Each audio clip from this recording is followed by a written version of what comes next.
অনেক অনেক দিন আগে মেঘেদের ওপারে ছিল এক রাজ্য, যার নাম আলো ছায়া রাজ্য। এই রাজ্যের সব কিছুই ছিল বড়ই অদ্ভুত।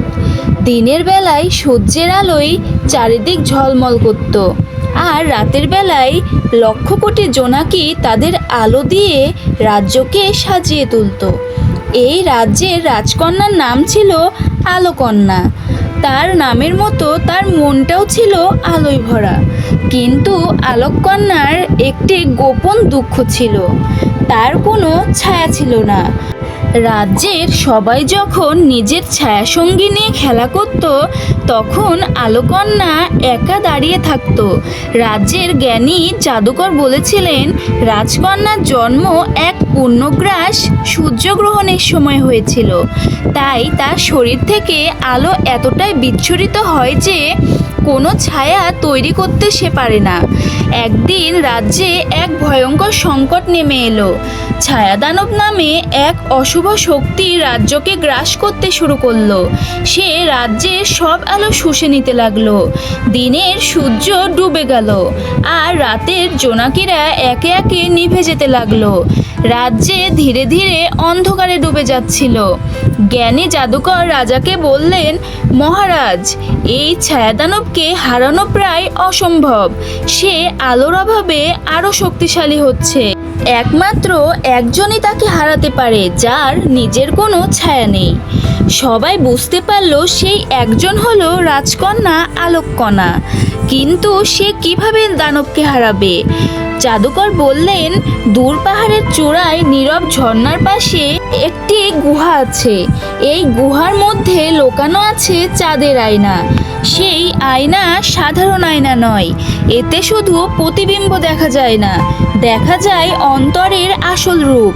আলোককন্যাকে সেই আয়নার সামনে দাঁড়াতে হবে। যেহেতু তার কোনো ছায়া নেই, তার ভেতরের বিশুদ্ধ আলো সেই আয়নায় প্রতিফলিত হয়ে এমন এক শক্তিশালী রশ্মি তৈরি করবে, যা ছায়াদানবকে ধ্বংস করতে পারবে। রাজকন্যা তার রাজ্যের জন্য এই কঠিন যাত্রায় বের হতে রাজি হলো। বহু কষ্টে সে নীরব ঝর্ণার কাছে পৌঁছালো। গুহার ভেতরে প্রবেশ করতেই সে দেখল চাঁদের আলোর মতো উজ্জ্বল এক বিশাল আয়না। কিন্তু আয়নার সামনে দাঁড়াতেই এক অদ্ভুত ঘটনা ঘটল। আয়নার ভেতর থেকে ছায়াদানব বেরিয়ে এলো। সে হাসতে হাসতে বলল, বোকা রাজকন্যা, আমি তো চাঁদের আয়না, তোমার কোনো ছায়া নেই, তাই আমি সহজেই তোমার সামনে বেরিয়ে এসেছি। আমি তোমাকে গ্রাস করে চিরকালের জন্য এই রাজ্যকে অন্ধকার করে ফেলব। আলোককন্যা ভয় পেলেও হার মানল না। সে বুঝতে পারল যুদ্ধ করে এই দানবকে হারানো যাবে না। সে চোখ বন্ধ করে তার মা বাবা আর রাজ্যের কথা ভাবল। তাদের ভালোবাসা আর বিশ্বাসের কথা ভাবতেই তার ভেতর থেকে এক অদ্ভুত শক্তি জেগে উঠল। সে চোখ খুলে দানবের দিকে তাকিয়ে নরম গলায় বলল, তুমি হয়তো অন্ধকার, কিন্তু তুমি এ জগতেরই অংশ। আলো না থাকলে যেমন ছায়ার অস্তিত্ব নেই, তেমনি অন্ধকার না থাকলে আলোর কোনো মহত্ব নেই। আমি তোমাকে ঘৃণা করি না, আমি তোমাকে আমার একটি অংশ হিসেবে মনে করি।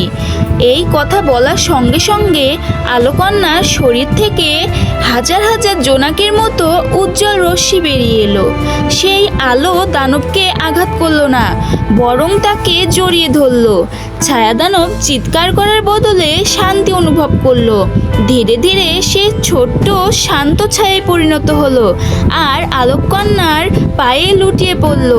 এই প্রথমবার রাজকন্যার একটি ছায়া তৈরি হলো। যখন সে নতুন ছায়াসঙ্গীকে নিয়ে রাজ্যে ফিরে এলো, তখন সবাই দেখলো রাজ্যে আগের মতো আলোয় ঝলমল করছে। আলোককন্যা বুঝতে পারল আসল শক্তি কাউকে ধ্বংস করা নয়, বরং গ্রহণ করায়। সে ছায়াকে ভয় না পেয়ে আপন করে নিয়েছিল বলেই অন্ধকারকে জয় করতে পেরেছিল। সেই দিন থেকে আলো ছায়া রাজ্যে আর ছায়া একে অপরের শত্রু নয়, বরং বন্ধু হয়ে উঠল।